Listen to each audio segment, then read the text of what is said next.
जय हिंद दोस्तों, आज हम देखेंगे कक्षा 10 के हिंदी के गद्य खंड को, जो हमें 10 नंबर यहाँ से कंफर्म होता है और बड़े आसानी के साथ में हम इसे यहाँ से कैसे सॉल्व करेंगे ये सीखेंगे। हमें सिर्फ 4 पार्ट पढ़ने होते हैं। 4 पार्ट में मित्रता है, जो कि सामने आपको दिख रहा होगा। मित्रता है, एक ममता है, भारतीय संस्कृति है,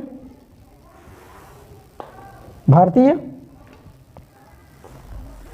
संस्कृति है, और हमारा चौथा हो जाएगा अजंता। 1 बाय 1 करके सबको हम देखेंगे, ठीक है। आज हम पहला पार्ट को देखेंगे, जो हमारा गद्य खंड मित्रता नामक पाठ से लिया गया है। इसके रचनाकार आचार्य रामचंद्र शुक्ल जी हैं। इनका जीवन परिचय संक्षेप में देखेंगे।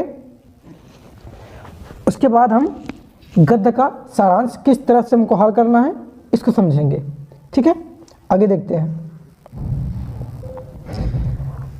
आचार्य रामचंद्र शुक्ल के द्वारा लिखा गया यह चैप्टर मित्रता नामक पाठ से लिया गया है।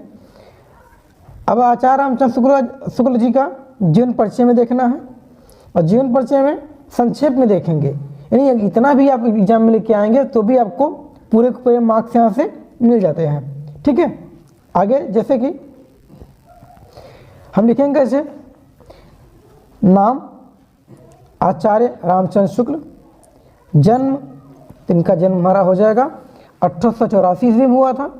स्थान किस जगह हुआ था, तो बस्ती जिले के अगोना गांव हुआ था। बस्ती जिले के अगोना गांव में हुआ था। इनके पिता का नाम, तो इनके पिता का नाम श्री चंद्रबली शुक्ल जी था।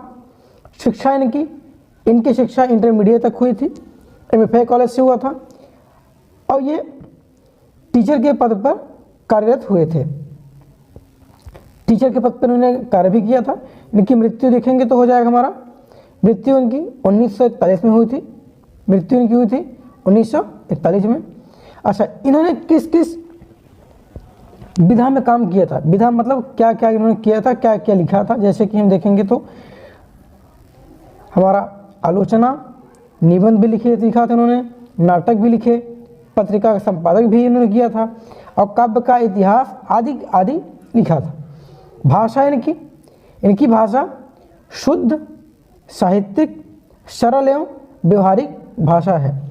और शैली कौन सी है, तो शैली इनकी वर्णात्मक है, विवरणात्मक है, व्याख्यात्मक है और आलोचनात्मक है। साहित्य में इनका स्थान देखा जाए, साहित्य में अगर ये पहचान निबंधकार के रूप में है, अनुवादक के रूप में है, आलोचनात्मक के रूप में है और संपादक के रूप में देखा जाता है। आपसे क्वेश्चन पूछता है, 1 नंबर के लिए पूछेगा, कहेगा कि साहित्य जगत में आलोचना का सम्राट किसे कहा जाता है?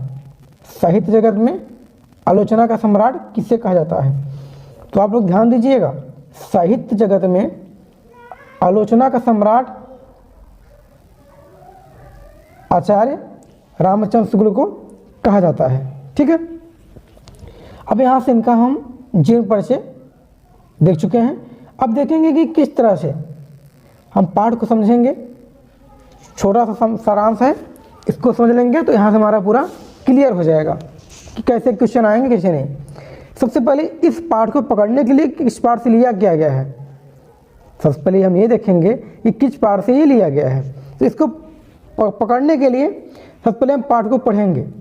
अगर मित्रता नामक पाठ से है तो उस चैप्टर में मित्र, दोस्त, यार, संगत, बुराई, अच्छाई सब आ जाएंगे। तो पकड़ लेंगे हमारा ये मित्रता नामक पाठ से लिया गया है। ऐसे ही हम हर अगले पाठ को देखेंगे, ठीक है। जैसे पढ़िएगा इसे, विश्वास पात्र मित्र जीवन की एक औषध है। हमें अपने मित्रों से यह आशा रखनी चाहिए कि वे उत्तम संकल्पों से हमें दृढ़ बनाएंगे, दोषों और त्रुटियों से हमें बचाएंगे, हमारे सत्य, पवित्रता और मर्यादा, प्रेम को पुष्ट करेंगे। जब हम कुमार्ग पर पैर रखेंगे तब वे हमें सचेत करेंगे। जब हम हतोत्साहित होंगे तब हमें उत्साहित करेंगे। सारांश यह है कि वे हमें सफलतापूर्वक जीवन निर्वाह में हर तरह से सहायता देंगे। सच्ची मित्रता में उत्तम से उत्तम वैद्य की सी निपुणता और परख होती है। अच्छी से अच्छी माता की सी धैर्य और कोमलता होती है। ऐसे ही मित्रता करने का प्रयत्न प्रत्येक पुरुष को करना चाहिए। देखिए, इसमें मित्र कई बार आया हुआ है, जैसे कि यहाँ मित्र आया है, यहाँ मित्र आया है, दोष है, त्रुटियाँ है, और हमारा यहाँ पे प्रेम हुआ, हम बताए थे प्रेम आएगा। फिर जैसे मित्र देखिए यहाँ भी है, मित्र देखिए यहाँ भी है, यानी कि ज़्यादा उस चैप्टर से, उस पाठ से लिया हुआ ही हमको मिलेंगे, तो हम पकड़ लेंगे आसानी से कि इस पाठ का नाम मित्रता है। इसके राइटर कौन है? आचार्य रामचंद्र जी हैं। ठीक, अब क्वेश्चन कैसे पूछेगा? क्वेश्चन पढ़ेंगे तो हमारा सारा का सारा आंसर अगले आपके इस पैराग्राफ में ही होता है। जितना पैराग्राफ पढ़े हैं, इस पैराग्राफ के अंदर ही हमारे सभी आंसर होते हैं। जैसे कि देखिएगा, कहा है कि उपरोक्त ग्रंथांश का संदर्भ लिखिए, यानी कि ये 2 नंबर का है भैया, ये दोस्तों 2 नंबर का है, यानी सारे क्वेश्चन 2-2 नंबर के होते हैं। कुल मिलाकर 10 नंबर आपको प्राप्त होंगे, यहाँ से आसानी से कर लेंगे। जैसे कि उपरोक्त ग्रंथांश का संदर्भ लिखिए, लिखेंगे हम प्रस्तुत ग्रंथांश हमारी पाठ्य पुस्तक हिंदी के गद्य खंड में संकलित मित्रता नामक पाठ से लिया गया है। इसके रचयिता आचार्य रामचंद्र शुक्ल जी हैं।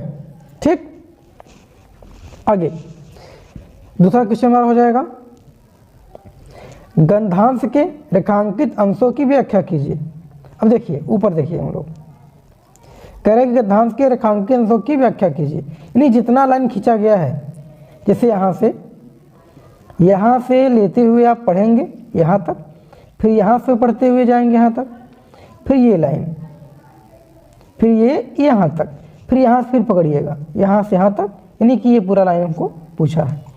ये व्याख्या का मतलब क्या कि कभी इस लाइन के बीच में कहना क्या चाहता है।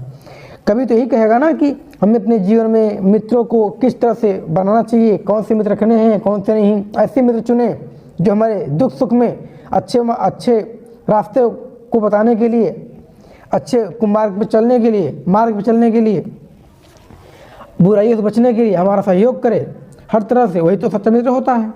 यही इसमें व्याख्या जो दिखा गया है वही हमसे लिखेंगे। ठीक है, आगे देखते हैं।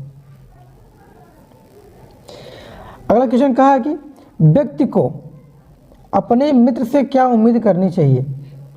तो व्यक्ति को अपने मित्र से क्या उम्मीद करनी चाहिए? यही कि जब हम बुरे मार्ग पर चलें तो हमें अच्छे मार्ग पर चलने के लिए प्रोत्साहित करे और समझाए कि ये बुरा मार्ग है और क्या करना चाहिए। या एक क्वेश्चन अथवा कर दिया, देखिएगा, हमें अपने मित्रों से कौन सी आशा रखनी चाहिए, हमें अपने मित्रों से कौन सी आशा रखनी चाहिए। तो ऊपर लाइन पढ़िएगा, आप क्या कहा है इसमें,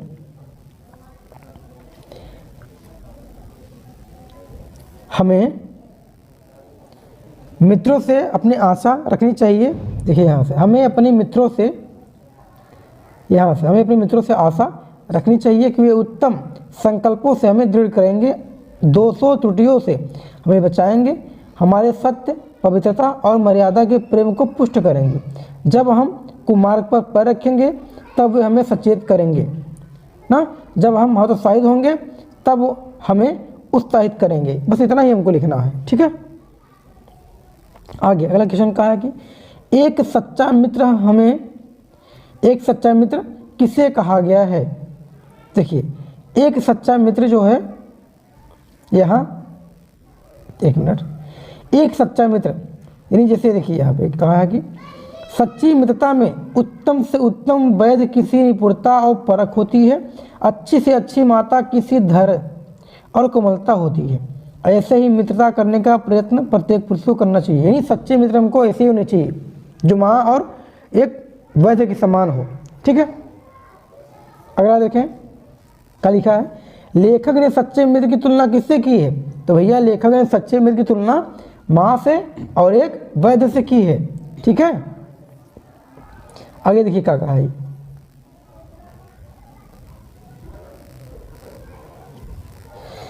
लेखक ने अच्छे मित्र के क्या क्या कर्तव्य बताए हैं, तो कर्तव्य आपने ऊपर देखा है क्या क्या है। जब हम बुरे मार्ग पर चले तो हमें रोके, हमें मना करे, सचेत करे कि ये मार्ग गलत है, इस पर न चलें। हमें हतोत्साहित न करके वो उत्साहित करे, काम करने के लिए कहे, प्रेरित करने के लिए कहे। यही हमारे सच्चे मित्र की गुण है, विशेषता है।